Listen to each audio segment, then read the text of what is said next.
62 members. Let them join. So I'll start the class for today.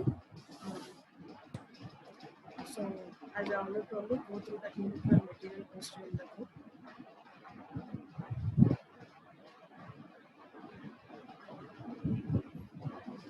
Okay, students, we are in Unit 2. Next year's class, we are in Unit 2. So we are seeing the state of flow testing part in Unit 2. So yesterday we started with the state of flow testing. What is the main objective of learning this data flow testing chapter is in every chapter, as I already told you, we'll be trying to test the programs from different angles. So in this data flow testing, what we'll be seeing is we'll be trying to check whether the variables or data objects which we have created, uh, whether what is the status of those objects or variables which we have created, whether we are using the variables. Students, 1 second. Madam,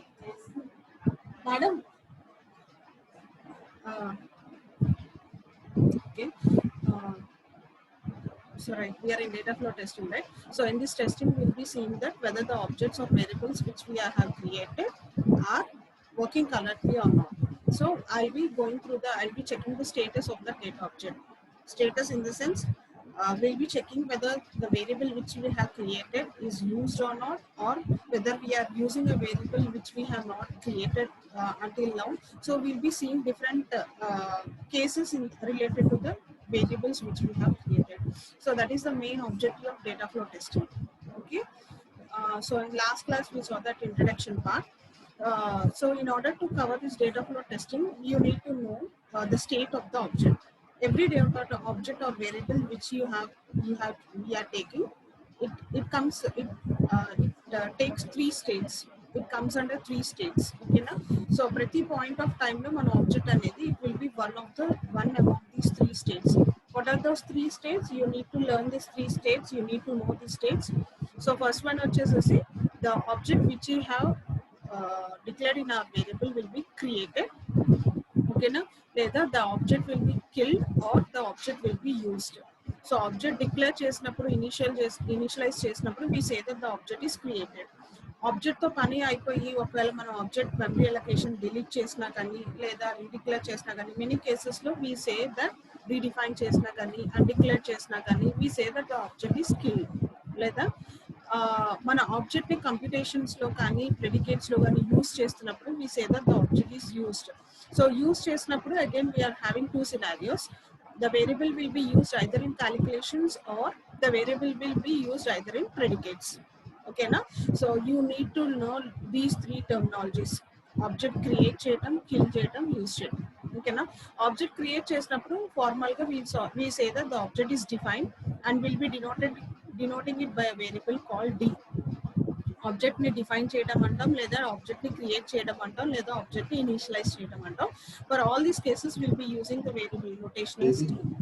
and when the object is killed అంటే దాని memory delete చేసినా కానీ, లేదా when the object is redefined ఒకసారి define చేసిన variable ని మళ్ళీ new వాల్యూతో redefine చేసినా కానీ, లేదా pointers dynamic memory allocation concept వచ్చినప్పుడు మెమరీని రిలీజ్ చేసినా కానీ, వీటన్నిటి కేసెస్ లో we say that the object is killed. It is denoted by k. And if the declared variable is used అంటే 2 cases లో, calculations లో యూస్ చేస్తే కనుక we say that c.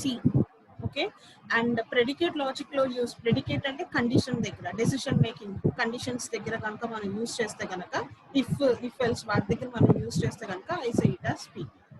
So you need to know these terminologies d, k, u అంటే usage 2 types, cu లేదా pu. Calculation దగ్గర use చేయొచ్చు, లేదా ప్రెడికేట్ దగ్గర యూస్ చేయొచ్చు. So these 3 terminology should be known to you, which we already covered in last class. And next we are seeing this anomalies concept in the previous class.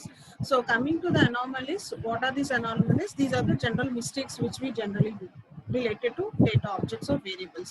మన objects కానీ variables కానీ deal చేస్తున్నప్పుడు మనం common గా చేసే mistakes ని we are calling it as anomalies. ఓకేనా? So these anomalies వచ్చేసి there are 2 character sequence of actions.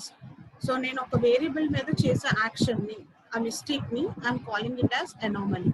So anomalies, first we'll be seeing 2 character sequence anomalies or 2 character sequence actions. For example, ku అన్నాం. నేను ఇప్పుడు previous slide లో కే అంటే ఏంటో చెప్పాను, you అంటే ఏంటో చెప్పాను, డి అంటే ఏంటో చెప్పాను. ఇప్పుడు కేయు 2 క్యారెక్టర్ కాంబినేషన్స్ లో వాడతాం. కే అంటే కిల్ చేసాము ఆబ్జెక్ట్ ని, వేరియబుల్ ని కిల్ చేసాము, తర్వాత మళ్ళీ మనం దాన్ని యూజ్ చేయడానికి ట్రై చేస్తాం. ఒక వేరియబుల్ ని కిల్ చేశాక, మెమరీ రియలకేట్ చేశాక మళ్ళీ నేను దాన్ని యూజ్ చేయడానికి ట్రై చేస్తున్నానంటే that is an anomaly, that is a mistake. ఓకేనా? So this is one example for anomaly. So అలాగా మనకి different combinations of 2 letter anomalies ఉంటాయమ్మా. So will be seeing all this here. So దీంట్లో there are 9 possible 2 letter combinations for DKU. నేను previous slide లో DKU అన్నాను. DKU, ఈ DKU 2 letter combinations మనం తీసుకుంటే కనుక మనకు టోటల్ గా 9 పాసిబుల్ లెటర్ కాంబినేషన్స్ ఉంటాయి. ఏంటో కాంబినేషన్స్ అంటే ఫస్ట్ వన్ ఈస్ DD. ఓకేనా? సో D అంటే it is defined, again it is defined. So I'm declaring the variable twice. So this can be treated as an anomaly. This is a mistake. This is a harmless. అంటే harm చేయకపోవచ్చు, కానీ this is an error kind of thing. This is a suspicious thing to be noted. ఓకేనా? ఎందుకని అంటే కనుక once I'm defining a variable, I'm not using the defined variable and again I'm defining the variable twice. First నేను A=10 అంటున్నాను, దానికి సంబంధించిన computation ఏమీ చేయలేదు. నెక్స్ట్ లైన్ లో నేను A=20 అంటాను. What is the meaning in declaring the variable twice with 2 different values? అది మీనింగ్ ఏం లేదు కదా. A10 అంటున్నాను, నెక్స్ట్ లైన్ లో A20 అంటున్నాను. A10 అనేది నేను డిక్లేర్ చేశాక I should have used it. నేను దాన్ని ఏం యూజ్ చేయకుండానే నేను వెంటనే A20 తో డిక్లేర్ చేస్తున్నాను. I'm declaring the variable twice. So that is a harmless situation. ఆ మిస్టేక్ ని మనం DD తో రిప్రజెంట్ చేస్తూ ఉంటాం. Next DK. ఓకేనా? This is a buggy situation, this is a harmful situation. D అంటే నేను వేరియబుల్ ని డిఫైన్ చేస్తున్నాను. ఓకేనా? అండ్ నెక్స్ట్ కే అంటే కిల్ చేస్తున్నాను. ఇక సిచ్యువేషన్ ఏంటంటే నేను డిఫైన్ చేసిన వేరియబుల్ ని యూజ్ చేయకుండా I'm just killing it. So అదే మనం ఇక్కడ అంటున్నాం, why define an object without using it.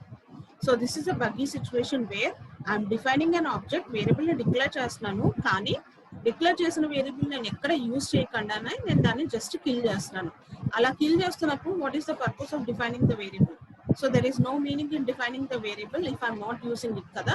So we call it as a buggy situation. This is denoted by DK. Okay na? And next one vachesesi DU. Okay na? This is a normal case. Idi mistake em kaadu. D ante enti variable ni we are defining the variable, and U ante enti define chesina variable ni nenu use చేసుకుంటున్నాను. నేను x=10 అని define చేశాను, declare చేశాను. Next line లో నేను x వాల్యూని increment చేసుకుంటున్నాను. I have declared the variable and I'm using the variable. So this is treated as a normal case. Okay? And next one is KD. K ante I have killed the variable. Okay na? And next again I'm defining a new variable. This can also be treated as a normal situation. ఇప్పుడు నేను x అనే variable ని ముందు kill చేశాను, దాంతో పని అయిపోయింది, x అనే వేరియబుల్ తో నాకు వర్క్ అయిపోయింది, I have kill that variable. ఓకేనా? నెక్స్ట్ నేను ఏం చేశానంటే మళ్ళీ x అనే న్యూ వేరియబుల్ ని డిక్లేర్ చేసుకొని దానికి సమ్ వాల్యూ ఇనిషియలైజ్ చేశాను. So it generally happens in our program. ఇప్పుడు నేను ఒక కాంపౌండ్ బ్లాక్ లో ఉన్నప్పుడు ఫర్ సపోజ్ మీకు సిచ్యువేషన్స్ ఎలా ఉండొచ్చు అంటే, ఇప్పుడు నేను కేడి మీకు సీమ్స్ టు బి ఏదో బగ్గీ లాగా అనిపిస్తుంది, కానీ అది నార్మల్ సిచ్యువేషన్. ఇప్పుడు నేను ఒక కాంపౌండ్ బ్లాక్ లో ఈ బ్లాక్ లో ఉన్నాను. నేను ఇక నేను ఎక్స్ అనే వేరియబుల్ యూజ్ చేసుకున్నాను, ఎక్స్ అనే వేరియబుల్ డిఫైన్ చేసింది. ఈ బ్లాక్ దాటి నేను బయటకు వచ్చేసాను. ఈ బ్లాక్ దాటి నేను బయటకు వస్తే ఆటోమేటిక్ గా ఎక్స్ కి సంబంధించిన మెమరీ అలొకేషన్ ఏమవుతుంది, నేను ఇక్కడే డిక్లేర్ చేశాను కాబట్టి ఎప్పుడైతే ఈ కాంపౌండ్ బ్లాక్ దాటి నేను బయటకు వస్తానో the variable for this memory allocation for this variable will be deleted, automatic గా డిలీటెడ్, అంటే వేరియబుల్ ని నేను కిల్ చేశాను. ఓకేనా? నెక్స్ట్ నేను ఇంకొక బ్లాక్ స్టార్ట్ చేస్తున్నాను. ఓకేనా? ఇప్పుడు ఇంకొక బ్లాక్ లో నాకు ఎక్స్ కావాల్సి వచ్చింది. సో ఆబ్వియస్ గా నేను declare the variable again and I initialise my value which ever I want. ఓకేనా? అంటే నేను ఇక్కడ కిల్ చేసిన వేరియబుల్ ని మళ్ళీ నేను న్యూగా డిఫైన్ చేసుకున్నాను. ఇది కేడీ సిచ్యువేషన్ అని అంటున్నాను. So KD situation we are treating it as normal situation. Why? Because the object can be kill and it can be redefine in other block if necessary. ఓకేనా? So that is not an error situation. And next వచ్చేసేసి KK situation. KK అంటే this is a buggy situation అన్నాం. K అంటే ఒకసారి kill చేస్తున్నాను object ని, మళ్ళీ రెండోసారి మళ్ళీ కిల్ చేస్తున్నాను. యాక్చువల్లీ ఎందుకు అన్నిసార్లు కిల్ చేస్తున్నాను, దెర్ ఇస్ నో మీనింగ్ కదా. మేబీ ఫస్ట్ టైం నేను కిల్ చేసినప్పుడు ఆబ్జెక్ట్ డిలీట్ అవ్వలేదేమో అనుకోని మళ్ళీ సెకండ్ టైం కిల్ చేస్తున్నాను, ఏదైనా అవ్వనివ్వండి, అది హార్మ్లెస్ ఆర్ బగ్గీ సిచ్యువేషన్ అని అంటాం. అలా చేయడం కరెక్ట్ కాదు. ఒక వేరియబుల్ ని 2 సార్లు డిస్ట్రాయ్ చేయడం, 2 సార్లు మెమరీ డీఅలొకేట్ చేయడం అనేది that is a harmful situation అనే చెప్పొచ్చు.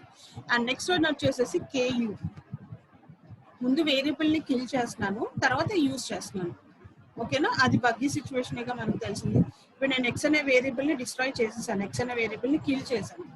తర్వాత ఏం చేస్తున్నానంటే X equal to x plus 1 అంటున్నాను. అసలు ఎక్స్ అనేది నేను డిలీట్ చేసినప్పుడు మళ్ళీ నేను దాన్ని యూజ్ చేయడంలో మీనింగ్ ఏముంటుంది? So there is no meaning. కాబట్టి ఆ సిచ్యువేషన్ ని మనం బగ్ అనే అంటాం. ఓకేనా, ప్లీజ్ నోట్ దట్ మనం బగ్స్ అన్ని ఇక్కడ కొంచెం రెడ్ దాంట్లో హైలైట్ చేసి పెట్టాను. These are all the buggy situations and rest of the cases are all normal situations. ఓకేనా, నెక్స్ట్ వన్ వచ్చేసేసి UD. I have used a variable, again I have redefined the variable. ఇది ప్రాబబిలీ మనం అన్ని programming languages లో చూస్తాం. So you are using the variable for some purpose. Next again you are reassigning the variable. ఇక్కడ నేను x equal to x plus 10, x equal to 10 ముందు define చేశాను. X ని యూజ్ చేసుకున్నాను, ఎక్స్ ప్లస్ 1 అని ఏదో యూజ్ చేశాను ఎక్స్ వేరియబుల్. నెక్స్ట్ స్టేట్మెంట్ లో నేను ఎక్స్ ఈక్వల్ టు 20 అని అంటాను. సో ఇక్కడ ఇనిషియలైజ్ చేసిన వేరియబుల్ ని దానికి సంబంధించిన కంప్యూటేషన్ అయిపోయాక నేను మళ్ళీ ఏం చేస్తున్నా అంటే again I'm reinitialising the variable for 20. So that is a normal situation. So దాన్నే మనం యూడి అంటున్నాం. యూజ్ చేసిన వేరియబుల్ ని మళ్ళీ డిఫైన్ చేసుకుంటాం, మళ్ళీ రీఅసైన్మెంట్ చేయటం. ఓకేనా, అండ్ నెక్స్ట్ వన్ వచ్చేసేసి యూకే. యూకే అంటే యూజ్ చేయడం, కిల్ చేయడం. That is a normal situation.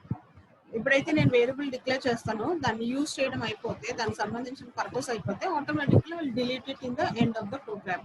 So that is treated as normal situation. So అలానే యూ అంటే you are using the variable twice, thrice, ఎన్నిసార్లు అయినా యూజ్ చేసుకోవచ్చు. That is also normal situation. ఇక్కడ X use చేస్తున్నాను, X plus 1 అంటున్నాను, మళ్ళీ next line లో ఎక్స్ ప్లస్ 2 అంటున్నాను, ఎక్స్ ప్లస్ 3 అంటున్నాను. I can use my variable any number of times. So these are all called as normal situations. ఓకేనా, ఇప్పుడు మనం డేటా లో టెస్టింగ్ చేయడానికి ముందు మన డేటా ఫ్లో అవుతున్నట్టు, డేటా ఆబ్జెక్ట్స్ మనం క్రియేట్ చేసిన ఆబ్జెక్ట్స్ మధ్యలో ఫ్లో జరుగుతున్నప్పుడు ఎక్కడెక్కడ మనకి అనామలీస్ రావచ్చు, వాటిని మనం ఆ సీక్వెన్స్ ఆఫ్ యాక్షన్స్ ని మనం చూస్తున్నాము. మనకి టోటల్ గా అసలు డేటా ఫ్లో యాక్షన్స్ మనం కన్సిడర్ చేస్తున్నప్పుడు మనకి టోటల్ గా 9 పాసిబుల్ కాంబినేషన్స్ ఆఫ్ యాక్షన్స్ జరగవచ్చు. 2 లెటర్ క్యారెక్టర్ యాక్షన్స్, ఎందుకంటే మనకి ఇక్కడ సింగిల్ లెటర్ 3 కాంబినేషన్స్ ఉన్నాయి కాబట్టి. సో 2 లెటర్ నాకు 9 కాంబినేషన్స్ వస్తున్నాయి. సో ఈ 2 లెటర్ కాంబినేషన్స్ లో మనకి కొన్ని సిచ్యువేషన్స్ బగ్గీ సిచ్యువేషన్స్ అని అంటాం. ఏంటి ఆ సిచ్యువేషన్స్ అంటే డిడి, ఒకే వేరియబుల్ ని 2 టైమ్స్ డిఫైన్ చేస్తున్నప్పుడు, ఒకసారి డిక్లేర్ చేశాను, దాన్ని యూజ్ చేయకుండా మళ్ళీ డిక్లేర్ చేస్తున్నాను, అది బగ్గీ సిచ్యువేషన్. డీకే, డిఫైన్ చేశాను ఒక వేరియబుల్ ని, కానీ దాన్ని నేను యూజ్ చేయకుండా again I'm just killing that variable. So in that case there is no meaning of defining the variable కదా. సో అందుకనే that situation is buggy situation. అలానే KK, I'm killing the variable twice. That is not necessary. ఒకసారి ఒక variable kill చేస్తే సరిపోతుంది, there is no meaning in killing the variable twice. అలానే KU, I have killed the variable, I have destroyed the memory, and later I am trying to use that variable. Okay na, that is a buggy situation. So ivanni harmful situations amma. And next manki du, define chesi use cheyadamu, kill chesi define malli redefine cheyadamu, use chesi malli redefine chesukodamu, use chesaka kill chesadamu, ఎన్నిసార్లు కావాలంటే అన్నిసార్లు use చేయడము, ఇవన్నీ మన normal situations కింద treat చేస్తాం. These are the sequence of actions that can occur. Okay, and next ఇప్పుడు మనం 2 లెటర్ కాంబినేషన్స్ లో చూసాం కదా. సింగిల్ లెటర్ కాంబినేషన్స్ లో నాకు ఎర్రర్స్ వచ్చే ఛాన్సెస్ ఎక్కడ ఉంటాయి? ఓకేనా, సో ఈ సింగిల్ లెటర్ కాంబినేషన్స్ మనం చూడాలంటే in addition to the 2 letter situations which we saw in the previous slide, we are also having 6 single letter situations. Okay, we'll use these by leading a dash to mean that nothing of interest, DKU, occurs prior to the action noted along the entry exit path of interest. ఇక్కడ ఏం లేదమ్మా, మనం previous side లో 2 letter combinations చూసాం కదా, ఇక్కడ single letter combinations 6 combinations చూస్తాము. ఈ 6 కాంబినేషన్స్ ముందు మనకు ఒక డాష్ లాగా కనిపిస్తుంది. డాష్ అంటే నథింగ్ బట్ వన్ ట్రిల్డ్ ఆపరేటర్ అంటాం కదా. సో ఈ ట్రిల్డ్ ఆపరేటర్ అనేది మీకు ఇక్కడ కనిపిస్తుంది. సో ఈ ఆపరేటర్ అనేది మీకు ఎక్స్ ముందు ఉండొచ్చు. ఎక్స్ అనేది సమ్ వేరియబుల్, ఎక్స్ అనే వేరియబుల్ కన్సిడర్ చేస్తే దిస్ వేరియబుల్ ముందు మీకు ఆపరేటర్ ఉండొచ్చు, లేదా the operator can be present after the variable. So variable ముందు ఉందంటే దాని మీనింగ్ ఏంటంటే it indicates the predicate, indicates the prior action of X. అంటే ఎక్స్ కన్నా ముందు సంథింగ్ హ్యాస్ అక్కర్డ్, ఎక్స్ కన్నా ముందు ప్రయర్ గా సమ్ యాక్షన్ హ్యాస్ అక్కర్డ్ అని ఇండికేట్ చేస్తుంది. ఎక్స్ తర్వాత టిల్డ్ ఆపరేటర్ కనుక ఉంటే కనుక it indicates the post actions of X. X తర్వాత ఏదో ఒక యాక్షన్ జరిగింది అని ఇండికేట్ చేస్తుంది. సో సింగిల్ లెటర్ కాంబినేషన్స్ మనం చూసేటప్పుడు ఆ కాంబినేషన్ ముందు ఆ సింగిల్ లెటర్ ముందు మీకు టిల్డ్ అనే ఆపరేటర్ కనుక ఉంటే ముందుంటే ఎక్స్ కన్నా ముందు ప్రయర్ గా సమ్ యాక్షన్ హ్యాస్ అక్కర్డ్ అని మీనింగ్, తర్వాత ఉంటే ఎక్స్ తర్వాత సమ్ యాక్షన్ హ్యాస్ అక్కర్డ్ అని చెప్పి మీనింగ్. ఓకేనా? So we'll see the 6 combinations now. So దాంట్లో 6 కాంబినేషన్స్ లో ఫస్ట్ వన్ వచ్చేసి కే. కే అంటే you already know the variable is killed. K కి ముందు నేను టిల్డ్ ఆపరేటర్ అని పెట్టాను, అంటే దీని మీనింగ్ ఏంటంటే ఫస్ట్ కిల్ అయింది అని చెప్పి. దాని మీనింగ్ ఏంటంటే data is killed before defining it. It is a potential bug. ఇప్పుడు నేను ఒక వేరియబుల్ ని కిల్ చేశాను, ఆ వేరియబుల్ నేను డిక్లేర్ చేయకుండానే నేను ఆ వేరియబుల్ ని కిల్ చేశాను. ఎక్స్ అనే వేరియబుల్ నేను అసలు డిక్లేర్ చేయలేదు, డిక్లేర్ చేయకుండానే I have kill that variable, అంటే అది ఎర్రరే కదమ్మా మనకి. సో అసలు మనం ఒక వేరియబుల్ ని డిఫైన్ చేయకుండా మనం దాన్ని ఎలా కిల్ చేస్తాము? సో కే కి ముందు టిల్డ్ ఆపరేటర్ ఉంటే ఫస్ట్ కిల్ అని. That situation is a buggy situation, potential bug అని అంటాం దాన్ని. వై? బికాస్ డిఫైన్ చేయకుండా నేను కిల్ చేయలేదు. ఆ నెక్స్ట్ వన్ వచ్చేసేసి టిల్డ్ ఆపరేటర్ విత్ డి. ఓకేనా? So it's okay. దాని మీనింగ్ వచ్చేసి ఫస్ట్ డిఫైన్డ్ అని అంటాము. It is okay. Why? Because this is just the first definition amount the par. ఆ వేరియబుల్ ని నేను ఫస్ట్ టైం డిఫైన్ చేశాను, ఫస్ట్ టైం డిక్లేర్ చేశాను అంటే కనుక దాని ముందు నేను ఇలా రిప్రజెంట్ చేస్తాను, tilde operator with D. The variable is defined or declared for the first time, అప్పుడు I use the variable as tilde operator with D. ఓకేనా? So that is a normal situation. And next tilde operator with U, first use అని అంటాం. So ఈ first use చేసిన కేసుని tilde with U అంటాము. So ఈ సినారియోని it is possibly anomalous data use with and defining. So ఇక్కడ నేను ఏం చేస్తున్నాను, యూజ్ చేస్తున్నాను వేరియబుల్ ని. ఫస్ట్ టిల్డ్ ఆపరేటర్ ముందు ఉంది కాబట్టి ఫస్ట్ యూజ్ చేస్తున్నాను. ఫస్ట్ యూజ్ చేస్తున్నప్పుడు నాకు 2 కేసెస్ ఉండొచ్చు అమ్మా. నేను ఆ వేరియబుల్ డిఫైన్ చేయకుండానే నేను యూజ్ చేస్తా కనుక ఇది ఎర్రర్ సిచ్యువేషన్ అని అంటాం, ఇది బగ్ అనే అంటాం. ఈ కేసుని బగ్ అనే అంటాం ఎప్పుడు నేను ఆ వేరియబుల్ డిఫైన్ చేయకుండా యూజ్ చేస్తుంటే. ఓకేనా? ఒకవేళ మీరు యూజ్ చేసిన వేరియబుల్ అనేది గ్లోబల్ గా ఎక్కడైనా డిక్లేర్ అయి ఉంటే, అంటే మీకు తెలుసు కదా ఎక్స్టర్నల్ యూజ్ చేసి మీరు ఎక్స్టర్నల్ గా డిఫైన్ చేసిన వేరియబుల్స్ కూడా మీరు ఇంక్లూడ్ చేసుకోవచ్చు మీ ప్రోగ్రామ్ లో. ఒకవేళ మీ వేరియబుల్ కనుక గ్లోబల్ గా ఎల్స్వేర్ లో ఎక్కడైనా డిక్లేర్ చేసేసి ఉంటే కనుక వేరే ఫంక్షన్ లో వేరే ప్రోగ్రామ్ లో దాన్ని మీరు యూజ్ చేసుకోవడానికి ట్రై చేస్తే కనుక then that situation is not anomalous. కానీ if your variable is local variable, ఆ లోకల్ గా ఉన్న వేరియబుల్ ని మీరు డిఫైన్ చేయకుండా యూజ్ చేయడానికి ట్రై చేస్తే దట్ ఈస్ అనామలస్. సో ఇక్కడ 2 కేసెస్ చెప్తున్నాం. యూజ్ చేస్తున్నప్పుడు వేరియబుల్ డిక్లేర్ చేయకుండా యూజ్ చేసేస్తే అది అనామలస్ అంటాము. వేరియబుల్ ఎక్కడో డిక్లేర్ చేస్తుంది, you are trying to use it, that is not an anomalous case. ఓకేనా? So 3 cases for first kill, first define and first use. And అలానే టిల్డ్ ఆపరేటర్ మీకు తర్వాత ఉంది, అంటే దాన్ని ఏమంటాం, పోస్ట్ యాక్షన్ అంటాం. So K with tilde operator అంటే దాన్ని ఏమంటాం మనం, కిల్ లాస్ట్ అని అంటాం.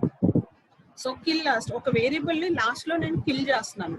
So that is not anomalous, అదేం ఎర్రర్ ఏం కాదు. వేరియబుల్ ని నేను ప్రోగ్రామ్ లాస్ట్ లో నేను కిల్ చేస్తున్నాను, ఆ పాత్ ఎండింగ్ లో నేను కిల్ చేస్తున్నాను. ఓకేనా? In every program the last thing will be doing this, will kill the variable, అంటే will destroy the memory. So that is a normal situation. So it is not an anomalous situation. And next one వచ్చేసేసి be followed by tilde operator. Kill, sorry, this is not kill, this is define last. Define last. So నేను variable ఎక్కడ declare చేస్తున్నానంటే last లో define చేస్తున్నాను. That is anomalous situation. Variable అనేది మనం ఎప్పుడు ముందు డిక్లేర్ చేసుకోవాలి, కానీ వేరియబుల్ ని లాస్ట్ లో డిక్లేర్ చేయడం అనేది that is an anomalous situation, that is a buggy situation. ఆ నెక్స్ట్ వన్ వచ్చేసేసి యూజ్ లాస్ట్. ఓకేనా? యూజ్ లాస్ట్ అనేది it is not an anomalous, ఎందుకంటే వేరియబుల్ ని నేను ఎక్కడైనా యూజ్ చేసుకుంటూ వెళ్ళొచ్చు. ఓకేనా? వేరియబుల్ ని కిల్ చేసేంత వరకు లాస్ట్ సిచ్యువేషన్ వరకు I can use the variable కాబట్టి. So this is not an anomalous case. So మనం ఇప్పుడు సింగిల్ వేరియబుల్ యాక్షన్స్ చూస్తున్నామా. సింగిల్ వేరియబుల్ యాక్షన్స్ లో మీకు 6 కాంబినేషన్స్ ఉంటాయి. సో ఫస్ట్ మీకు యాక్షన్ తెలియాలంటే మీరు టిల్డ్ ఆపరేటర్ ముందు యూజ్ చేస్తే, వేరియబుల్ ముందు యూజ్ చేస్తే ప్రయర్ యాక్షన్ అంటాము. If the tilde operator is used after అయితే కనుక you will say post action అని అంటారు. సో సింగిల్ వేరియబుల్ లో మనకి 6 కాంబినేషన్స్ ఉన్నాయి. కే అంటే kill, as you already know. k కి ముందు మాకు tilde ఆపరేటర్ ఉంటే కనుక the variable is first killed without defining, అప్పుడు అది బగ్ అని అంటాం. So this is a buggy situation. Variable is first killed without defining. Okay na? And next one vachesasi tilde operator with d. So variable is first defined along the path. That is a normal situation. That is not a buggy situation. And next one vachesasi first use. Variable is first used. Okay na? So it can be anomalous situation. Variable is first used without defining aithe ganaka it can be anomalous situation. If the variable is used, if the variable is declared somewhere else and if I'm using it, that is not an anomalous situation. So ఇక్కడ two cases ఉంటాయి మీకు, anomalous situation ఒకటి, not an anomalous situation ఒకటి. ఓకేనా? And last one వచ్చేసేసి kill last. If the I have used that variable and by the end of the program I am killing that variable, so that is not an anomalous situation. And next one వచ్చేసి define last. So last లో define చేయడం అనేది that is an anomalous situation, ఎందుకంటే variable ని మనం ఎప్పుడు starting లో define చేస్తాము. అండ్ నెక్స్ట్ వన్ వచ్చేసి use last. So variable can be used anywhere of the program until the last statement, so that is a normal situation. So you should, so these are the actions which all of you should know, students. These are the uh, these are the 9 2-character actions and these are the 6 single letter actions. Okay, so ఇప్పుడు మీకు ఈ actions ఏదో తెలిస్తే కనుక now we'll be seeing the data flow state graph. So data flow state graph ఒకటి చూద్దాము. So this is the next concept, data flow anomaly state graph. So ఈ state graph లో don't get confused with small letters, small k, small d, small u and capital letters. ఇక్కడ capital letters వచ్చేసేసి state of the graph ని represent చేస్తూ ఉంటాయి. As you already know, మన previous chapter లో control flow graph చూసాం. So control flow graph లో మీరు ఏం చూస్తున్నారు, మీ ప్రోగ్రామ్ లో ఎన్నైతే స్టేట్మెంట్స్ ఉన్నాయో, first statement, second statement, third statement, వాటన్నిటిని మనం నోడ్ తో రిప్రజెంట్ చేసాం కంట్రోల్ ఫ్లో గ్రాఫ్ లో. సో ఇది ఫస్ట్ నోడ్, ఇది సెకండ్ నోడ్, ఇది థర్డ్ నోడ్. ఓకేనా? వీటి మధ్య సీక్వెన్స్ ఆఫ్ యాక్షన్స్ ఉంటాయి చూడండి. ఫస్ట్ దాని తర్వాత సెకండ్ నోడ్ ఎగ్జిక్యూట్ అయితే కనుక ఆ సీక్వెన్స్ ఆ కంట్రోల్ ని we have represented by a link. So 2 తర్వాత 3 వస్తే కనుక 2 తర్వాత 3 అని మనం లింక్ తో రిప్రజెంట్ చేసాం. సో స్టేట్మెంట్స్ ని you have represented by nodes and control actions, control ని we have represented by links in a control flow graph. So similarly we'll be seeing the data flow graph here. So data flow graph lo nenu ikkada nodes daggara we'll be indicating the symbols as k, capital K, capital D, capital U, ఇలా notes దగ్గర మనం ఇది indicate చేస్తూ ఉంటాం ఒక variable సంబంధించిన note దగ్గర. ఓకేనా? ఇక్కడ క్యాపిటల్ కే అంటే మీనింగ్ ఏంటంటే దాని స్టేట్ చెప్తుంది. ఆ వేరియబుల్ కిల్ అయితే, ఆ వేరియబుల్ డిఫైన్ అయితే, ఆ వేరియబుల్ యూజ్ చేస్తే అని చెప్పి దాని స్టేట్ ని మాట్లాడుతుంది. సో అలాగా మనకి నోట్స్ దగ్గర 4 స్టేట్స్ ఉంటాయి, కే, డి, యు అండ్ ఏ. ఏ అంటే anomalous situation.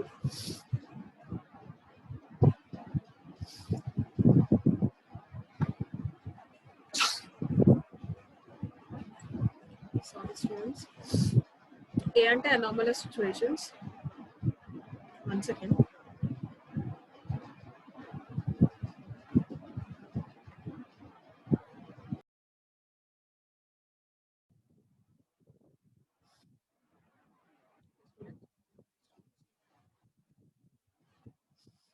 ఓకే, మనం ఇప్పుడు స్టేట్ గ్రాఫ్ లో 4 స్టేట్స్ చూస్తా ఉన్నాము. కే, డి, యు, ఏ అంటే అనామలీస్ అంటారు. స్టేట్ గ్రాఫ్ లో మనకి 2 టైప్స్ ఆఫ్ గ్రాఫ్స్ ఉంటాయమ్మా. ఫస్ట్ గ్రాఫ్ వచ్చేసి అన్ఫర్గివబుల్ స్టేట్ గ్రాఫ్. ఓకేనా? Unforgivable data flow anomaly graph అని అంటాము. సెకండ్ వన్ వచ్చేసి forgiving data flow anomaly graph. ఓకేనా? సో ఈ గ్రాఫ్ చూసే ముందు మీరు గుర్తుపెట్టుకోవాల్సింది, క్యాపిటల్ లెటర్స్ అంటే స్టేట్స్, స్మాల్ లెటర్స్ అంటే యాక్షన్స్. ఇందాక మనం చూసిన యాక్షన్స్ స్మాల్ లెటర్స్ తో డిక్లేర్ చేస్తున్నాము. నోట్స్ కి సంబంధించిన స్టేట్ ని క్యాపిటల్ లెటర్ తో డిక్లేర్ చేస్తున్నాము. Now see this one. This is first type, unforgiving data flow anomaly graph. So ఇక్కడ చూడండి, నాకు దిస్ ఇస్ గ్రాఫ్ ఒక వేరియబుల్ సంబంధించిన గ్రాఫ్ అన్నమాట. మీ ప్రోగ్రామ్ లో ఒక ఎక్స్ అనే వేరియబుల్ డిక్లేర్ చేశారు. ఎక్స్ అనే వేరియబుల్ కి సంబంధించిన డేటా ఫ్లో గ్రాఫ్ ఇది. ఓకేనా? Assume in such a way that this is the data flow graph for variable X. దీన్ని అన్ఫర్గివబుల్ డేటా ఫ్లో గ్రాఫ్ అని ఎందుకు అంటామంటే, ఫర్ సపోజ్ ఇక్కడ నోట్స్ మీకు తెలుసు కదా, కే అంటే కిల్డ్ స్టేట్ లో ఉంది. Let us start the program from here. నాకు ఒక వేరియబుల్ కిల్డ్ స్టేట్ లో ఉంది, అన్డిఫైన్డ్ స్టేట్ లో ఉంది. ఓకే, ఇప్పుడు అన్డిఫైన్ ఆర్ కిల్ స్టేట్ లో ఉన్న వేరియబుల్ ని నేను ఏం చేస్తున్నా అంటే యాక్షన్ ఏం పర్ఫామ్ చేస్తున్నాను, యూ అంటున్నాను. అంటే యూ అంటే ఏంటి, I'm trying to use it. Already నాకు ఒక వేరియబుల్ కిల్డ్ స్టేట్ లో ఉంది, ఆ వేరియబుల్ ని నేను ఏం చేస్తున్నా అంటే I'm trying to use it. Kill చేసిన వేరియబుల్ నేను యూజ్ చేస్తే అది ఏమవుతాం, మనకి అనామలీ అంటాం. సో అనామలీ స్టేట్ కి వచ్చేస్తాను. లేదా కిల్ చేసిన వేరియబుల్ ని again I'm trying to kill it. Variable already kill అయిపోయి ఉంది, again I'm trying to kill it. So ఆ స్టేట్ ని మళ్ళీ మనం అనామలీ స్టేట్ కి వెళ్ళిపోవాలి. సో ఇప్పుడు దిస్ ఇస్ వన్ సినారియో. ఒక వేరియబుల్ అన్డిఫైన్ అయిన వేరియబుల్ నేను యూజ్ చేయడానికి ట్రై చేసిన, కిల్ చేయడానికి ట్రై చేసిన, I will go into anomaly state. Once anomaly state కి వచ్చాక నేను అక్కడ నుంచి మళ్ళీ ఏ యాక్షన్ పర్ఫామ్ చేసినా, అంటే మళ్ళీ డిఫైన్ చేసిన, మళ్ళీ యూజ్ చేసిన, మళ్ళీ కిల్ చేసిన, అదే అనామలీ స్టేట్ లో ఉండిపోతాను. ఓకేనా, that is one case. Next one వచ్చేసేసి, ఇప్పుడు వేరియబుల్ కిల్ చేసిన ఆబ్జెక్ట్ నేను ఏం చేస్తున్నానంటే I'm trying to define the variable. Variable ని కొత్తగా డిఫైన్ చేయడానికి ట్రై చేస్తున్నా. వేరియబుల్ ఇక్కడ కిల్ అయింది కాబట్టి I'm trying to define the variable. నేను డిఫైన్ అనే యాక్షన్ పర్ఫామ్ చేస్తే అప్పుడు నేను ఏ స్టేట్ లోకి వెళ్తాను, డిఫైన్ స్టేట్ లోకి వెళ్తాను. అర్థమవుతుందా? ఒక వేరియబుల్ కిల్ అయిపోయి ఉన్న వేరియబుల్ ని నేను కొత్తగా డిఫైన్ చేస్తున్నాను, ఇప్పుడు డిక్లేర్ చేస్తున్నాను మళ్ళీ కొత్తగా. అప్పుడు నా స్టేట్ ఎలా మారుతుంది, డిఫైన్ స్టేట్ లోకి మారుతుంది. కొత్తగా డిక్లేర్ చేసాను కాబట్టి డిఫైన్ స్టేట్ లో మారుతుంది. ఓకేనా, ఇప్పుడు డిఫైన్ స్టేట్ లో ఉన్న వేరియబుల్ ని నేను యూజ్ చేయడానికి ట్రై చేస్తున్నాను. ఒక వేరియబుల్ డిఫైన్ అయ్యింది, ఎక్స్ అనే వేరియబుల్ నేను యూజ్ చేయడానికి ట్రై చేస్తున్నాను. అప్పుడు దాని స్టేట్ ఎలా మారుతుంది, యూజ్ లోకి మారుతుంది. అంతే కదా, ఈ నోట్ దగ్గర ఉన్నది స్టేట్, ఈ లింక్ మీద ఉన్నది యాక్షన్. డిఫైన్ చేసిన వేరియబుల్ మీద if I'm trying to use it, then the state will be change into use state కింద మారుతుంది. యూజ్ స్టేట్ లో ఉన్న వేరియబుల్ ని నేను ఎన్నిసార్లు యూజ్ చేసినా కానీ అది మళ్ళీ యూజ్ స్టేట్ లోనే వస్తుంది. So this is what we're showing here. Variable is in use state and link మీద నాకు స్మాల్ యూ అని ఉంది, అంటే యాక్షన్ వచ్చేసి I'm trying to use it. So if I'm trying to use it, మళ్ళీ అది యూజ్ స్టేట్ లోకే వెళ్తుంది. ఓకేనా, అండ్ నెక్స్ట్ ఇప్పుడు యూజ్ స్టేట్ లో ఉన్న వేరియబుల్ ని మళ్ళీ నేను కొత్తగా డిఫైన్ చేస్తున్నాను, ఇంకొకసారి డిఫైన్ చేస్తున్నాను. ఇది మన ప్రోగ్రామింగ్ లాంగ్వేజెస్ లో ఎలా చేస్తాం కదా, ఆల్రెడీ మనం చెప్పాం. ఎక్స్ అనేది ఆల్రెడీ డిక్లేర్ అయ్యింది, ఎక్స్ ని నేను యూజ్ చేస్తున్నాను. ఓకేనా, యూజ్ చేస్తున్న వేరియబుల్ ని మళ్ళీ నేను కొత్తగా డిక్లేర్ చేస్తున్నాను. ఇప్పుడు నేను ఎక్స్ 20తో డిక్లేర్ చేస్తున్నాను, అంటే దీని మీనింగ్ ఏంటి, ఆల్రెడీ యూజ్ లో ఉన్న వేరియబుల్ ని మళ్ళీ నేను న్యూగా డిక్లేర్ చేయడానికి, డిఫైన్ చేయడానికి ట్రై చేస్తున్నాను. So that is the scenario here. Use చేసిన వేరియబుల్ ని మళ్ళీ కొత్తగా డిఫైన్ చేస్తున్నాను, అంటే అది ఏ స్టేట్ లోకి వెళ్తుంది, డిఫైన్ స్టేట్ లోకి వస్తుంది. ఓకే, నెక్స్ట్ యూజ్ చేస్తున్న వేరియబుల్ ని కిల్ చేస్తున్నాను, ఈ మెమరీ డిస్ట్రాయ్ చేస్తున్నాను. అప్పుడు అది ఏ స్టేట్ లోకి వెళ్తుంది, కిల్ స్టేట్ లోకి వెళ్తుంది. సో ఇప్పుడు this graph is called as unforgivable data flow graph. ఎందుకంటే ఈ గ్రాఫ్ లో నేను ఒక వేరియబుల్ కి సంబంధించిన డేటా ఫ్లో అంతా చూపిస్తున్నాను. ఆ వేరియబుల్ అనేది 4 స్టేట్స్ మార్చుకోవచ్చు. It can B either in kill state, it can B either in define state, use state, anomaly state. ఇప్పుడు ఈ గ్రాఫ్ నేను క్లియర్ గా నోటీస్ చేస్తే, once I get in to an anomaly state, ఈ state కి వచ్చాక నేను ఒక వేరియబుల్ ని డిఫైన్ చేసిన, మళ్ళీ యూజ్ చేసిన, మళ్ళీ కిల్ చేసిన, ఏం చేసినా again I will be iterating it in the same loop. Again I will go to the anomaly state itself. There is no way for me to move from this anomaly state to define state or kill state or use state. So ఇక్కడ arrows చూడండి, నాకు data flow అనేది ఇటు నుంచి ఇటే వస్తుంది తప్ప ఈ అనామలీ స్టేట్ నుంచి ఎస్కేప్ అయ్యి నేను నార్మల్ స్టేట్ కి రావడానికి ఎక్కడ నాకు పాసిబిలిటీ లేదు. కాబట్టి నేను అనామలీ స్టేట్ లోనే ఉండిపోతాను. కాబట్టి ఈ సిచ్యువేషన్ ని మనము you're calling it as unforgiving data flow graph అని అంటున్నాం. ఓకేనా, this can happen to your variable. Okay na, this is one thing that can happen to your variable. Alane manaki second graph okati chupistunanu. This is a data flow graph which is forgiving అని అంటున్నాను. అంటే నేను anomaly situation కి వచ్చినా కానీ నేను అక్కడ నుంచి రికవర్ అవ్వగలుగుతాను, అక్కడ నుంచి మళ్ళీ రికవరీ జరిగి నార్మల్ సిచ్యువేషన్ కి రాగలుగుతాను. అలా కనుక మనకు గ్రాఫ్ ఉంటే కనుక you call it as forgiving data flow anomaly graph అని అంటారు. So now see this graph. This is a graph for some variable x. ఇక్కడ చూడండి, ఇనీషియల్ గా నా నోడ్ అనేది వేరియబుల్ అనేది కిల్ స్టేట్ లో ఉంది. కిల్ స్టేట్ లో ఉన్న వేరియబుల్ ని మళ్ళీ కిల్ చేస్తే ఏ స్టేట్ కి వెళ్తుంది? కిల్ కే వెళ్తుంది. ఓకేనా? కిల్ స్టేట్ లో ఉన్న వేరియబుల్ ని కొత్తగా ఒక వేరియబుల్ డిఫైన్ చేస్తే అప్పుడు అది ఏ స్టేట్ లోకి వెళ్తుంది? డిఫైన్ స్టేట్ లోకి వెళ్తుంది. ఓకేనా? ఇవన్నీ నార్మల్ సిచ్యువేషన్స్. డిఫైన్ స్టేట్ లో ఉన్న వేరియబుల్ ని యూస్ చేస్తే ఏ స్టేట్ లోకి వెళ్తుంది? యూ స్టేట్ లోకి వెళ్తుంది. యూ స్టేట్ లో ఉన్న వేరియబుల్ ని మళ్ళీ యూస్ చేస్తే మళ్ళీ యూ స్టేట్ లో వెళ్తుంది. యూ స్టేట్ లో ఉన్న వేరియబుల్ ని కిల్ చేస్తే కిల్ స్టేట్ లోకి వెళ్తుంది. యూ స్టేట్ లో ఉన్న వేరియబుల్ ని డిఫైన్ చేస్తే డిఫైన్ స్టేట్ లోకి వెళ్తుంది. సో ఇదంతా కూడా నాకు నార్మల్ సిచ్యువేషన్స్. ఇవన్నీ నాకు నార్మల్ సిచ్యువేషన్స్. ఓకేనా? ఇప్పుడు బగ్గీ సిచ్యువేషన్ కొద్దాం చూడండి. ఇప్పుడు నేను ఇక్కడ డిఫైన్ చేసిన వేరియబుల్ ని మళ్ళీ డిఫైన్ చేయడానికి ట్రై చేస్తున్నాను. అంటే ఒక వేరియబుల్ ని 2 times డిఫైన్ చేస్తున్నాను. అప్పుడు నాకు ఎలాంటి స్టేట్ వస్తుంది? DD state. మనం ఫస్ట్ స్లైడ్ లో చూసాం. డిడి అంటే one variable is define twice. Variable declare చేశాను, దాన్ని నేను యూస్ చేయకుండా మళ్ళీ డిక్లేర్ చేస్తున్నాను, అంటే that is called as DD state. ఓకేనా? డిడి అనేది అనామలీ స్టేట్. ఓకేనా? ఇప్పుడు డిడి స్టేట్ లో ఉన్న వేరియబుల్ ని కనుక నేను యూ స్టేట్మెంట్ ట్రై చేశాను అనుకోండి, అప్పుడు దాని స్టేట్ ఏమవుతుంది? యూ స్టేట్ లోకి మారిపోతుందిగా.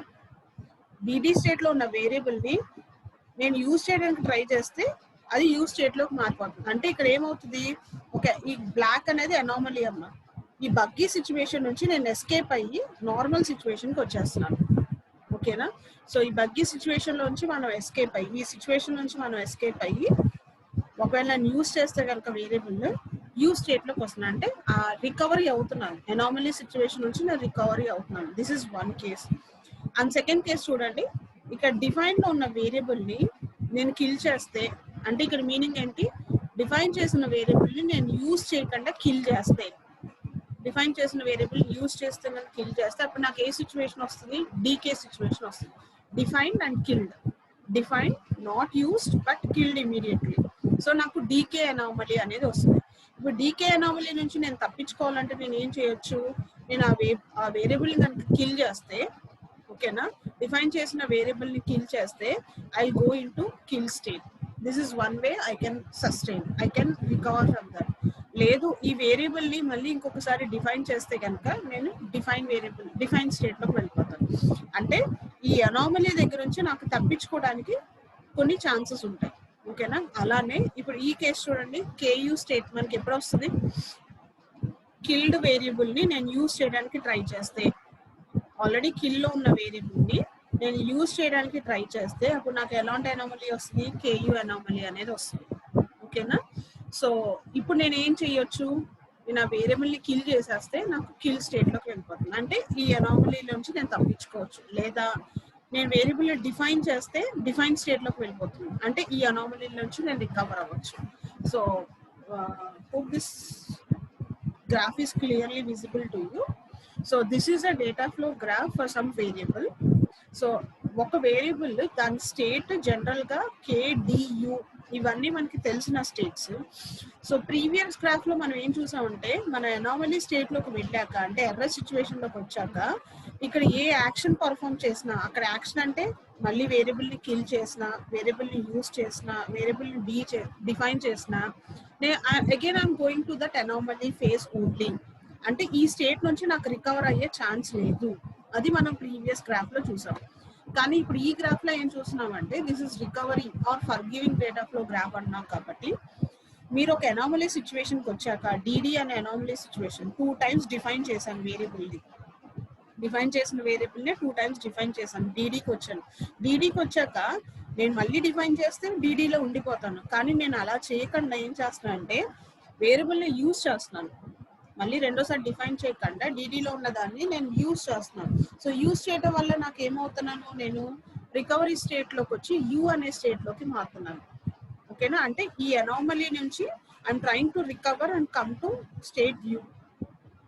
ఓకే, సో అలానే ఇక్కడ మీకు ఒక డీకే సిచ్యువేషన్ ఉంది. డీకే అంటే వేరియబుల్ డిఫైన్ చేశారు, వెంటనే కిల్ చేశారు, యూజ్ చేయకుండా జస్ట్ కిల్ చేశారు, అది డీకే సిచ్యువేషన్ అన్నాం.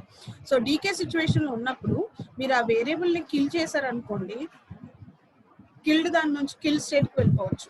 లేదా ఆ వేరియబుల్ ని మళ్ళీ డిఫైన్ చేశారు అనుకోండి, డిఫైన్ స్టేట్ కి మారిపోవచ్చు. అంటే ఈ సిచ్యువేషన్ నుంచి మీరు ఎస్కేప్ అవుతున్నారు, ఈ అనామలీ నుంచి. అలానే కేయూ అనామలీలో ఉన్నారు, అంటే వేరియబుల్ కిల్ చేసిన దాన్ని మళ్ళీ నేను యూజ్ చేయడానికి ట్రై చేస్తున్నాను, దాన్ని కేయూ అంటున్నాను. సో కిల్ చేసిన దాన్ని మీరు యూజ్ చేయడానికి ట్రై చేస్తున్నప్పుడు మీరు ఆ వేరియబుల్ని ఒకసారి మళ్ళీ కిల్ చేశారనుకోండి, అప్పుడు కిల్ స్టేట్లోకి మారిపోతుంది ఆ వేరియబుల్. లేదా వేరియబుల్ని మీరు మళ్ళీ కొత్తగా డిఫైన్ చేశారనుకోండి, డిఫైన్ స్టేట్లోకి మారిపోతుంది. అంటే I'm trying to escape from this anomaly state into K state or D state. ఓకేనా? So this is the graph. This is an example for data flow graph with two scenarios. So మనకి ఇక్కడ ఏం చూసాం, data flow anomaly state graph with two scenarios చూసాం. Forgiving data flow graph అంటే ఏంటి, unforgiving data flow graph అంటే ఏంటి. Unforgiving data flow graph అంటే ఏంటి, మీకు ఆ వేరియబుల్ ఆర్ ఆబ్జెక్ట్ సిచ్యువేషన్ ఏదైతే ఉందో అది వన్స్ ఒక అనామలీ స్టేట్ లోకి వెళ్ళాక, ఒక బగ్గీ సిచ్యువేషన్ లోకి వెళ్ళాక, there is no chance for you to escape from that buggy situation, from that variable, from that scenario. So that is called as unforgiving data flow. Okay na?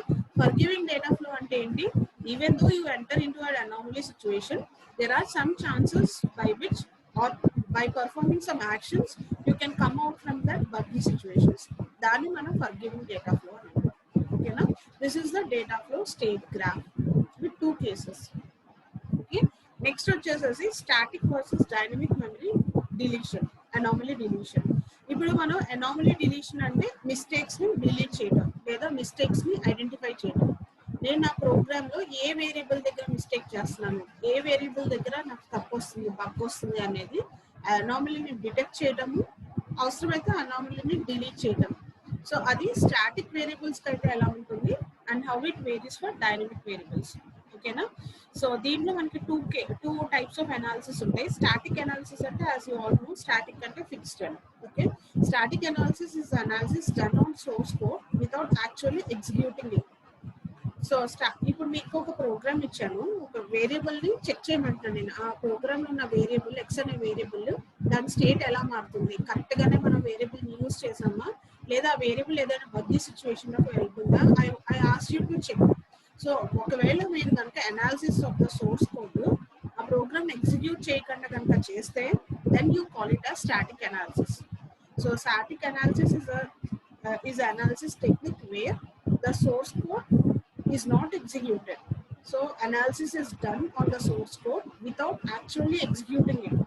Programme నేను execute చేయకుండానే నేను కనుక bug ని trace చేయగలిగితే, ఏ object దగ్గర ఏ variable దగ్గర bug వస్తుందో trace చేయగలిగితే, ఆ సిచ్యువేషన్ ని మనం స్టాటిక్ అనాలిసిస్ అని అంటాం. Example of static analysis is source code syntax error detection is one of the example for static analysis. Source code ఇప్పుడు మనం జనరల్ గా ప్రోగ్రామ్ ని ట్రేస్ చేస్తాం కదా మాన్యువల్ గా. సో అలాగా you are having one processing way, that is nothing but source code syntax error detection అనే technique use చేసి మీరు ప్రోగ్రామ్ ని రన్ చేయకుండానే మనం స్టాటిక్ అనాలిసిస్ చేయగలుగుతాం. Okay, this is one case. And second one is dynamic analysis. Dynamic analysis అంటే ఏంటి అంటే కనుక, మీరు అనాలిసిస్ చేయాలంటే, ఆ వేరియబుల్ ని ట్రేస్ చేయాలంటే, you need to execute the program execute చేసి, ఇప్పుడు ఎక్స్ అనే వేరియబుల్ ఇనీషియల్ గా ఎంత ఉంది, లైన్ 5 దగ్గర ఎంత ఉంది, లైన్ 10 దగ్గర దాని వాల్యూ ఎంత మారింది, అంటే ఇంటర్మీడియట్ గా దాని వాల్యూస్ అన్ని ఎలా మారుతూ వెళ్తున్నాయి అనేది మనం ట్రేస్ చేస్తే కనుక you call it as dynamic analysis. ఓకేనా? సో స్టాటిక్ అనాలిసిస్ అంటే you're analyzing the program without executing it. Okay na? One of the example is syntax error detection.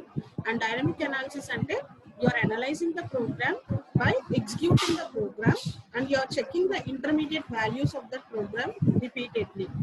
Example vachesasi division by 0. Now division by 0 warning anedi eppudu telustadi, when I give some value to the variable, a calculation దగ్గర if I get the value as by 0, అప్పుడు నాకు division by error అనేది తెలుస్తుంది. అది ఎప్పుడు తెలుస్తుంది? Static గా చూస్తే తెలియదు. when I execute the program only, then only I can identify that error. So that is an example for dynamic analysis. Okay na? Now what we are seeing, anomaly detection అనేది 2 cases లో చేయొచ్చు. One is static analysis చేయొచ్చు, second one is dynamic analysis చేయొచ్చు. Static analysis చేస్తే కనుక, static analysis ద్వారా నేను anomalies identify చేయడం అనేది అన్ని కేసెస్ లో పాసిబుల్ కాదు. అన్ని సినారియోస్ లోనూ స్టాటిక్ అనాలిసిస్ చేయడం వల్ల ఎర్రర్స్ ని నేను ఐడెంటిఫై చేయలేను. ఓకేనా? ఏ సినారియోస్ లో నేను ఫెయిల్ అవుతానంటే, these are the scenarios. See, validations of dead variable. ఇప్పుడు ఒక ప్రోగ్రామ్ లో నేను ఆ ప్రోగ్రామ్ ఎగ్జిక్యూట్ చేయకుండా నేను ఎక్స్ అనే వేరియబుల్ సంబంధించిన వాల్యూస్ ని ట్రేస్ చేయడానికి ట్రై చేస్తున్నాను. I'm not executing it, just looking it. ఓకేనా? ఎక్స్ అనే వేరియబుల్ లైవ్ గా ఉందా, మెమరీ డిస్ట్రాయ్ అయిపోయిందా, నాకు దాన్ని చూస్తే అర్థమవుతుంది. కానీ ఎక్స్ అనే వేరియబుల్ పర్పస్ అనేది అది అక్కడ నిజంగా అలైవ్ గా ఉండాలా, అది డెడ్ గా ఉండాలా అనేది నేను ఏదో ఒక వాల్యూ ఇచ్చి అది ఎగ్జిక్యూట్ చేస్తే గానీ నాకు తెలియదు. ఇప్పుడు ఆ వేరియబుల్ ఆ ప్రోగ్రామ్ లో వేరియబుల్స్ అన్ని ఈ బ్లాక్ లో ఇవి అలైవ్ గా ఉన్నాయి. సపోజ్ మీకు ఇప్పుడు ఈ వేరియబుల్ ఇలా ఉంది, మీ ప్రోగ్రామ్ ఇలా ఉంది, ఈ ప్రోగ్రామ్ లో డిఫరెంట్ బ్లాక్స్ ఉన్నాయి. ఈ బ్లాక్స్ లో నాకు ఇక్కడ ఎక్స్ అనే ఒక వేరియబుల్ ఉంది. ఓకేనా? ఈ బ్లాక్ లో నాకు వై అనే వేరియబుల్ ఉంది. ఓకేనా? నేను ఏం చెప్పగలుగుతానంటే స్టాటిక్ అనాలిసిస్ ప్రకారం ఎక్స్ అనే వేరియబుల్ ఇస్ అలైవ్ హియర్ అంటారు. దీని మెమరీ ఉంది. ఇక్కడికి వచ్చేసరికి ఈ బ్లాక్ వచ్చేసరికి ఈ బ్లాక్ దాటి బయటకు వచ్చేసరికి ఇక్కడ ఎక్స్ అనే వేరియబుల్ ఇస్ డిస్ట్రాయిడ్ అని చెప్తాను. ఓకేనా? అంటే అలైవ్ వేరియబుల్, డెడ్ వేరియబుల్ అని చెప్పగలుగుతాను. కానీ ఈ ఎక్స్ అనే వేరియబుల్ నిజంగా ఇక్కడ అవసరం లేదా, ఇక్కడ డెడ్ అయితే ఈజ్ ఇట్ వ్యాలిడ్ అయినా, ఎక్స్ అనే వేరియబుల్ ఇక్కడ అలైవ్ గా ఉంటే ఈజ్ ఇట్ వ్యాలిడ్ అయినా, అసలు ఈ ప్రోగ్రామ్ పర్పస్ ఏంటి, ఈ ప్రోగ్రామ్ లాజిక్ ఏంటి, దేనికి ఇక్కడ నేను ఎక్స్ యూస్ చేశాను, why I'm deleting the value X here, is it necessary or not? So when will I know all these things? Unless and until I give some value. If I give some value, if I know the logic of the program, if I give some value and test, then I can say that okay, x alive, this is necessary here. Here x value is not necessary, so I can kill that x variable. So that validations will be known only if I give the value in runtime. Okay na? So ఈ validations అన్ని చేయడం it is not possible in static analysis. Okay, that is one case where static analysis will fail. And second one వచ్చేసేసి validations of pointers in arrays. ఓకేనా? ఇప్పుడు మీరు arrays లో pointers తీసుకుంటే మీకు వాటికి మెమరీ అలొకేషన్ ఎలా జరుగుతుంది? డైనమిక్ గానే జరుగుతుంది. స్టాటిక్ గా పాయింటర్ మెమరీ అలొకేషన్ జరగదు. సో డైనమిక్ గా మీకు మెమరీ అలొకేషన్ జరిగినప్పుడు మీరు జస్ట్ ప్రోగ్రామ్ ట్రేస్ చేసి ఆ పాయింటర్ డైనమిక్ మెమరీ అలొకేషన్ జరిగింది, ఇంత గార్బేజ్ వాల్యూ వచ్చింది, ఇక్కడ మెమరీ అలొకేట్ అయింది. So these are all not possible for us to trace statically. So ఇది కూడా ఈ వాలిడేషన్స్ కూడా నేను ఎప్పుడు చేయగలుగుతాను? Unless and until I give some input and execute the program execute చేస్తే కానీ అప్పుడు కానీ ఆ పాయింటర్ కి ఎక్కడ మెమరీ అలొకేట్ అయింది లేదా గార్బేజ్ వాల్యూ అలొకేట్ అయిందా అనేది మనకు తెలుస్తుంది. వాలిడేషన్ అనేది నాకు ఎగ్జిక్యూట్ చేస్తేనే తెలుస్తుంది. సో స్టాటిక్ అనాలిసిస్ ద్వారా ఇక్కడ కూడా నేను ఫెయిల్ అవుతాను. అండ్ నెక్స్ట్ వన్ వచ్చేసేసి dynamic subroutine function names in calls. ఇప్పుడు మీకు ఫంక్షన్ కాల్ చేయడం తెలుసు, subroutines or function calls మీకు తెలుసు. ఈ ఫంక్షన్ కాల్స్ లో నేమ్స్ కనుక నేను డైనమిక్ గా ఇవ్వాల్సి వస్తాయి, అంటే పారామీటర్స్ పాస్ చేయడం అనేది నేను డైనమిక్ గా చేయాల్సి వస్తే కనుక అప్పుడు నేను స్టాటిక్ అనాలిసిస్ టెక్నిక్ యూస్ చేసి ట్రేస్ చేయడం వల్ల ఉపయోగం లేదు. అండ్ నెక్స్ట్ వన్ వచ్చేసి identifying false anomaly on an unachievable path. For suppose నేను ఒక పాత్ ద్వారా వెళ్తున్నాను, 1, 2 ఈ పాత్ లో ఈ నోడ్ ద్వారా వెళ్తున్నప్పుడు నాకు ఇక్కడ అనామలీ ఏమొచ్చిందంటే ఫర్ సపోజ్ KU అని వచ్చింది. అంటే ఆబ్జెక్ట్ ని జస్ట్ కిల్ చేశాను, తర్వాత యూజ్ చేయడానికి ట్రై చేస్తాను. అంటే ఈ పాత్ లో ఇది అనామలీ అని అంటాం, ఇది ఎర్రర్ అని అంటాం. కానీ if this path is అన్అచీవబుల్, this path is అన్అచీవబుల్ అంటే ఏంటి, అచీవబుల్ పాత్ అంటే ఏంటి మనం ప్రీవియస్ క్లాస్ లో చూసాం. సో నేను ఏ ఇన్పుట్ ఇచ్చినా కానీ, ఏ టెస్ట్ కేస్ రన్ చేసినా కానీ, ఏ ఇన్పుట్ ఇచ్చినా కానీ I can't execute this path 1 to 2. ఆ పాత్ ని I'm calling it as unachievable. So ఏ సినారియోలోను any sort of input is given, ఏ ఇన్పుట్ కూడా this 1, 2 path will not be executed. That is called as unachievable path. For suppose మీకు 1, 2 అనేది unachievable path అనుకోండి. If any sort of anomaly occurs on that path, ఎంత భయంకరమైన anomaly రానివ్వండి, ఎంత భయంకరమైన ఎర్రర్ అయినా రానివ్వండి మీకు ఆ పాత్ లో, ఇఫ్ దట్ పాత్ ఈస్ అన్అచీవబుల్, దాని మీద మీకు ఎలాంటి అనామలీ వచ్చినా కానీ that is not an error, అది నాకు ఎర్రర్ అవ్వదు. ఓకేనా? సో ఇదంతా నాకు ఎప్పుడు తెలుస్తుంది? నేను స్టాటిక్ గా జస్ట్ చూస్తే తెలియదు, డైనమిక్ గా ఎగ్జిక్యూట్ చేస్తేనే నాకు తెలుస్తుంది. ఓకేనా? సో నేను జస్ట్ అనామలీ వస్తే దాన్ని ఎర్రర్ అని చెప్పలేను. అచీవబుల్ పాత్ మీద అనామలీ వస్తేనే నేను దాన్ని ఎర్రర్ అని అంటాను. అన్అచీవబుల్ పాత్ మీద అనామలీ వస్తే that is not an error. ఓకేనా? When will I know all these అంటే only if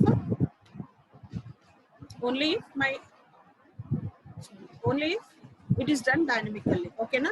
And last one వచ్చేసి concurrency, interrupts and system issues. Okay. ఓకేనా. మనకి ప్రీవియస్ గా వాన్ న్యూమన్ ఆర్కిటెక్చర్ ఉన్నప్పుడు స్టార్టింగ్ లో చెప్పాం కదా, వాన్ న్యూమన్ ఆర్కిటెక్చర్ లో మీకు ఎప్పుడు కూడా ఒక ఇన్స్ట్రక్షన్ ఎగ్జిక్యూట్ అవుతుంది ప్రతిసారి, only single instruction is executed at a time. కానీ తర్వాత మీకు ఎంఐఎంఈ ఆర్కిటెక్చర్స్ వచ్చాక ఇక్కడ ఏమవుతుంది, we told that multiple instructions can be executed simultaneously. Multiple instructions మనం సైమల్టేనియస్ గా ఎగ్జిక్యూట్ చేయొచ్చు. ఇప్పుడు మల్టిపుల్ అనే కాన్సెప్ట్ వచ్చినప్పుడు మీకు కంకరెన్సీ అనే కాన్సెప్ట్ వస్తుంది, ఇంటరప్ట్స్ అనే కాన్సెప్ట్ వస్తుంది, సిస్టమ్ ఇష్యూస్ అనే కాన్సెప్ట్ వస్తుంది. ఇలా మల్టిపుల్ ఇన్స్ట్రక్షన్స్ ఒకేసారి ఎగ్జిక్యూట్ చేయాలి అన్నప్పుడు అలాంటి వాటిని నేను స్టాటిక్ అనాలిసిస్ చేయడం, అంటే స్టాటిక్ గా టెస్టింగ్ చేయడం అనేది, అనలైజ్ చేయడం అనేది పాసిబుల్ కాదు. ఓకే, సో ఇది this is all about cases where static analysis isn't enough, is not enough. Okay na.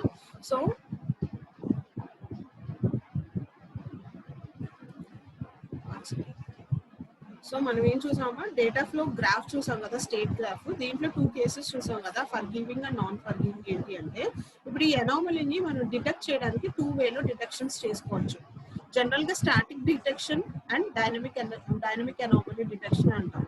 Static detection అంటే ఏం చెప్పాం మనము, మన సోర్స్ కోడ్ ఎగ్జిక్యూట్ చేయకుండానే I am able to detect the error, దాన్ని స్టాటిక్ అనాలిసిస్ డిటెక్షన్ అన్నాం. Source code execute చేసి నేను ఎర్రర్ డిటెక్ట్ చేస్తే you're calling it as dynamic analysis detection. ఇప్పుడు స్టాటిక్ అనాలిసిస్ చేస్తే అన్ని కేసెస్ లో నేను ఎర్రర్ ని ఐడెంటిఫై చేయొచ్చా అంటే no, it is not possible అని చెప్పొచ్చు. ఎక్కడెక్కడ మనకి స్టాటిక్ అనాలిసిస్ ఫెయిల్ అవుతుందంటే, when you are doing validations on dead variables fail అవుతుంది, when you are doing validations on pointer variables where dynamic memory allocation occurs అక్కడ fail అవుతుంది. Functions మనం call చేస్తున్నప్పుడు డైనమిక్ గా సబ్ రొటీన్స్ కాల్ చేస్తున్నప్పుడు ఓకేనా, అక్కడ ఫెయిల్ అవుతుంది. మనం జస్ట్ అనామలీ వచ్చింది అని కాదు, I should identify whether that anomaly is false anomaly or true anomaly. False anomaly అని ఎప్పుడు అంటామంటే if that anomaly occurs on unachievable path. True anomaly అని ఎప్పుడు అంటామంటే if that anomaly occurs on achievable path. So ఆ falls anomaly identify చేయడం అనేది కూడా static analysis ద్వారా possible కాదు. అలానే మనకి మల్టిపుల్ ఇన్స్ట్రక్షన్స్ ఎంఐఎంఈ ఆర్కిటెక్చర్ వచ్చాక మీకు ఎప్పుడైతే concurrency, multiple instructions, interrupt, system issues ఇలాంటి కాన్సెప్ట్స్ అన్ని ప్యారల్ గా వస్తాయో అలాంటి కేసెస్ లో ఇవన్నీ ప్యారల్ గా నేను జస్ట్ స్టాటిక్ అనాలిసిస్ చేసి చెక్ చేయడం అనేది దిస్ ఇస్ నాట్ పాసిబుల్. ఓకేనా. So this is all about today's class.